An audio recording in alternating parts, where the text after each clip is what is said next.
Hi hello అండి అందరికి welcome back to another video. ఏంటక్క సొట్టబోయిన గిన్నెలన్నీ చూపిస్తున్నావు, ఏం ప్రయోగం చేస్తున్నావు ఏంటి? ఇన్స్టాలో యూట్యూబ్ లో బాగా వైరల్ ఎగ్ పోస్ట్ రెసిపీ చేద్దామని ఈ కడాయి తీశాను. నా దగ్గర కొత్త కడాయి ఉంది కానీ దాన్ని వాడాలంటే మనసు ఒప్పలేదు.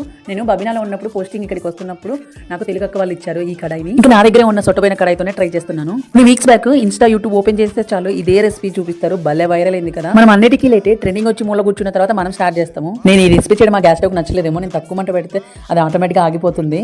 ఫస్ట్ నేను చూసుకోలేదు, మంట పెట్టలేదు అనుకున్నాను. తర్వాత సెకండ్ టైం కూడా అలానే జరిగింది. వచ్చిన వంటలే చక్కగా చేయవు, మళ్ళీ కొత్త రెసిపీ అవసరమా, అందుకే ఆ మంట రాలేదని చెప్పేసి మా ఆయన బ్యాక్గ్రౌండ్ వాయిస్ ఇస్తున్నాడు. రెసిపీ అయితే చాలా సింపుల్ అండి. ఒక ఉడకబెట్టుకున్న గుడ్డుని తీసుకొని నూనెలో ఏం చేసి తర్వాత ఇంకో గుడ్డుని తీసుకొని ఆమ్లెట్ లాగా వేసుకోవడమే. దాని మీద కొద్దిగా ఉప్పు కారం ఆనియన్స్ వేసుకొని ఇవి ఫ్లిప్ చేసుకోవాలి. చూడండి బన్ను లాగా వచ్చింది మొత్తం.